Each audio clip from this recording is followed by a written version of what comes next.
மரக்கப்பல்களின் கடைசி போர். 1827 October 20 Britain, France, Russia ஆகிய 3 ஐரோப்பிய சக்திகளின் கூட்டு கடற்படை நவாரினோவில் இருந்த ஒட்டமான் எகிப்திய கூட்டு கடற்படையை தாக்கியது. நவாரினோ போர் என அழைக்கப்படும் இந்த போர் மரக்கப்பல்களை கொண்டு நடந்த கடைசி பெரிய கடற்படை போராகும். 19ஆம் நூற்றாண்டின் தொடக்கத்தில் கிரேக்கம் ஒட்டமான் பேரரசின் கீழ் இருந்தது. 1821ஆம் ஆண்டு கிரேக்க மக்கள் நீண்ட கால அடக்குமுறையிலிருந்து விடுபடுவதற்காக கிரேக்க விடுதலை போராட்டத்தை தொடங்கினர். இந்த போராட்டம் ஒட்டமான் பேரரசை எதிர்த்து நடந்தது.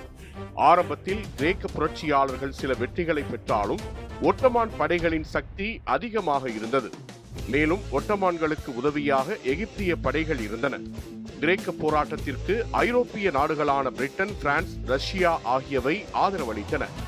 அவை கிரேக்கத்தின் சுதந்திரத்தை ஆதரித்து ஒட்டமானியர்களை தடுத்து நிறுத்த முயன்றன.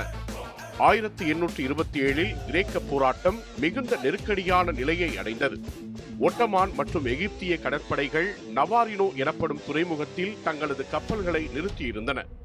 இதையடுத்து பிரிட்டன், பிரான்ஸ், ரஷ்யா ஆகிய 3 நாடுகளின் கூட்டு கடற்படை அங்கு சென்று சமாதான ஒப்பந்தத்தை மீறி போரில் ஈடுபட்டது. போர் வெறும் 4 மணி நேரமே நீடித்தது. ஆனால் அதன் தாக்கம் மிக பெரியதாக இருந்தது. ஒட்டமான் எகிப்திய கடற்படை முழுமையாக அழிந்தது. சுமார் 60 கப்பல்கள் தாக்குதலுக்கு உள்ளாகி கடலில் மூழ்கின.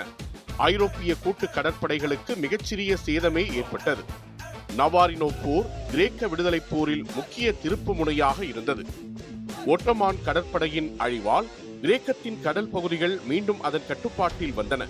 இந்த போருக்கு பின் ஐரோப்பிய சக்திகள் ஒட்டமான் பேரரசின் மீது அழுத்தம் கொடுத்து கிரேக்க சுதந்திரத்தை அங்கீகரிக்க செய்தன.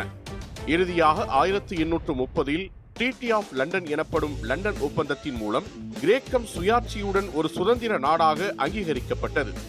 நவாரினோ போர் உடன் செயிலிங் ஷிப்ஸ் எனப்படும் மரக்கப்பல்களை கொண்டு நடந்த கடைசி பெரிய கடற்படை போராக வரலாற்றில் இடம்பெற்றது. இதன் பின் உலோக கப்பல்களும் மற்றும் ஆவியால் இயங்கும் இயந்திர கப்பல்களும் கடற்படைகளில் அறிமுகமாயின.